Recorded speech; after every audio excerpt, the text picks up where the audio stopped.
Hello friends, I welcome you all in my YouTube channel. Today onwards, we are going to start a new series in which we will discuss a new chapter, that is disaster management. It is an important topic as per UPSC GS paper 3 syllabus. Okay, so it is an important topic.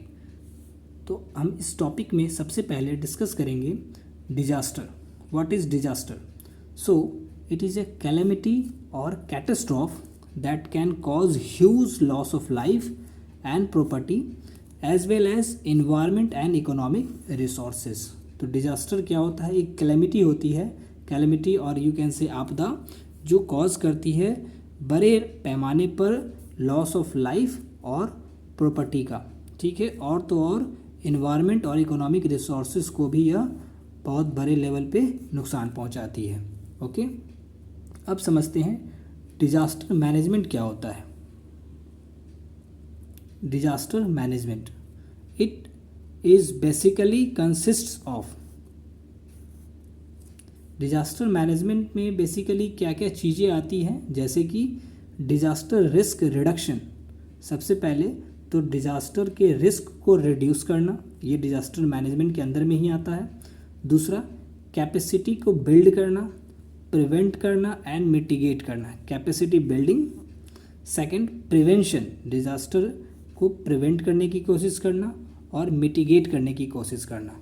और ये है capacity building, कि हमारे capabilities को बढ़ा देना ताकि हम क्या कर सके, डिजास्टर से अपने आप को बचा सके या फिर उससे लड़ सके.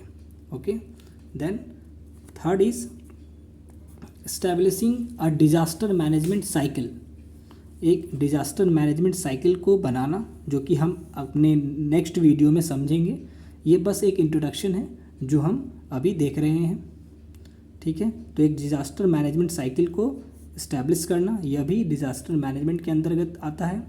और लास्ट है minimising the impact of disaster with limited available resources.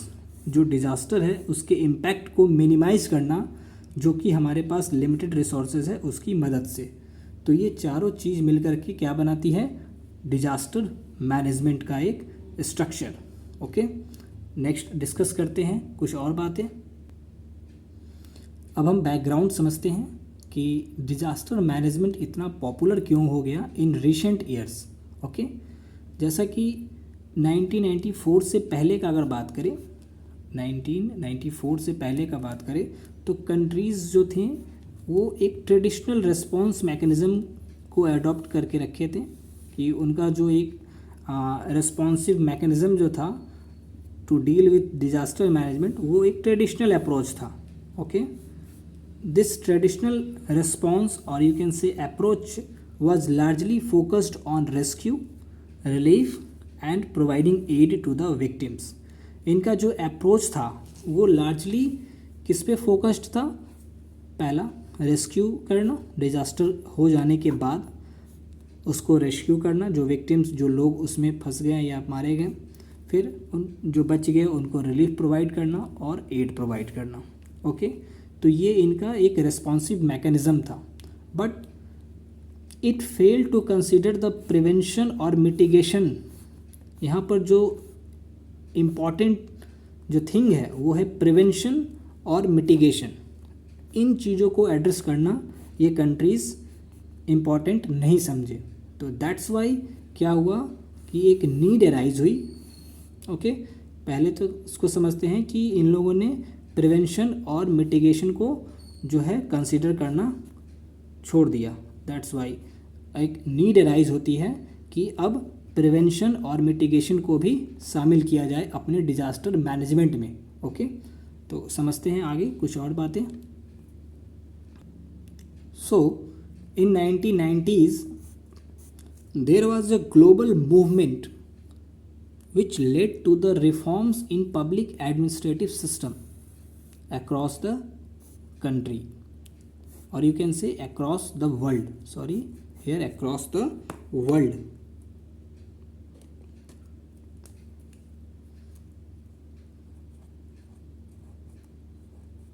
Okay, so in 1990s there was a global movement which led to reforms in public administrative system across the world. 1990s के दशक में क्या होता है कि एक global movement देखने को मिलती है to reform the public administration. So there were many deformities or you can say shortcomings in public administration all over the world. So that's why there was a need, or you can say demand from the public to reform the public administration. So this reform also led to reform in the field of disaster management. Okay, the reforms in the public administrative system also led to reforms in the field of disaster management. Okay, so what happened in 1994? In 1994, the countries came up with the Yokohama Declaration. Okay, 1994 में countries जो है Yokohama declaration 1994 लेकर आती है. ये क्या था Yokohama declaration? तो this declaration was the output of world conference on natural disaster reduction. 1994 में पार्टिकुलरली इन मई 1994 में वर्ल्ड कॉन्फ्रेंस आयोजित की जाती है ऑन नेचुरल डिजास्टर रिडक्शन पे. ठीक है, कहाँ पर? योकोहामा शहर, जापान के योकोहामा शहर में इन 1994 मई. ओके, तो इस यू कैन से कॉन्फ्रेंस का जो आउटपुट निकल के आता है वो होता है योकोहामा डिक्लेरेशन 1994, जिसके बारे में हम अपने आगे की वीडियोस में डिटेल से पढ़ेंगे. ओके, तो इस डिक्लेरेशन ने बहुत सारी गाइडलाइंस दी और स्ट्रेटजीज़ दी जो हम आगे वाले वीडियो में पढ़ेंगे कि कैसे नेचुरल डिजास्टर को टैकल किया जाए, कैसे उसको प्रिवेंट किया जाए, प्रिपेयर्ड रहा जाए और मिटिगेट किया जाए. ओके, तो ये डिक्लेरेशन जो है ये प्रोवाइड किया गया गाइडलाइंस. चलिए अब कुछ और बातें समझते हैं डिजास्टर मैनेजमेंट से related. Phases of disaster, disasters के फेजेस को समझते हैं. डिजास्टर्स के पार्टिकुलरली 3 फेज होते हैं. पहला प्री डिजास्टर फेज, दूसरा ड्यूरिंग डिजास्टर फेज और तीसरा post disaster phase. Okay, so pre disaster phase it includes understanding hazard और रिस्क. सबसे पहले तो हमें प्री डिजास्टर फेज, कोई अगर आपदा आने वाली होती है तो सबसे पहले हमें उसके हज़ार्ड और यू कैन से रिस्क को समझने की ज़रूरत है कि वह कितना जो है नुकसान पहुंचा सकती है.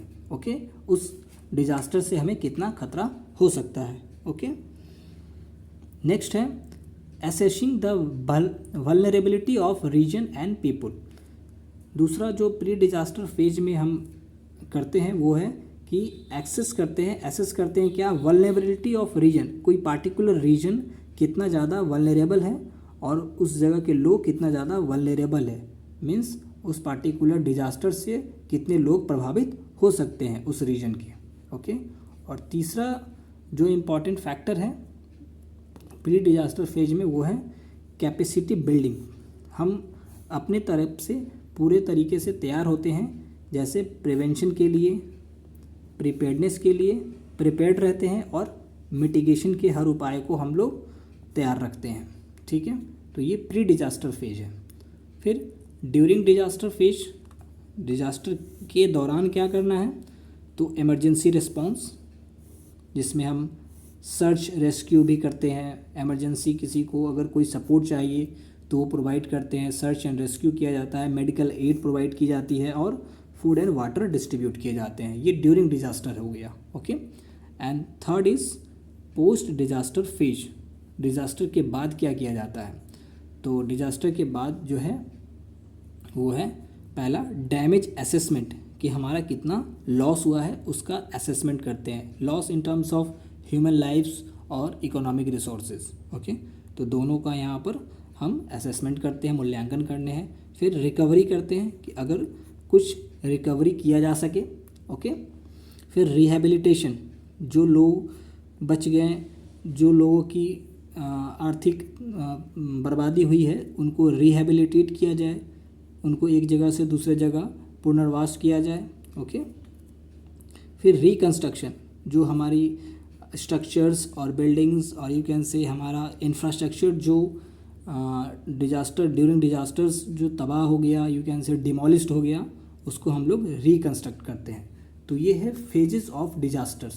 ओके, तो इस वीडियो में हम यहीं पर स्टॉप करेंगे। नेक्स्ट वीडियो में हम डिजास्टर्स के कुछ और इम्पॉर्टेंट पार्ट्स को डिस्कस करेंगे, जैसे कि एलिमेंट्स ऑफ डिजास्टर मैनेजमेंट क्या होते हैं, क्लासिफिकेशंस, डिजास्टर्स को हम किस किस कैटेगरी में क्लासीफाई करते हैं, natural disaster, man made disaster, socio natural disaster. तो इन सब तरीके से हम आगे की वीडियोज़ में कवर करते जाएंगे।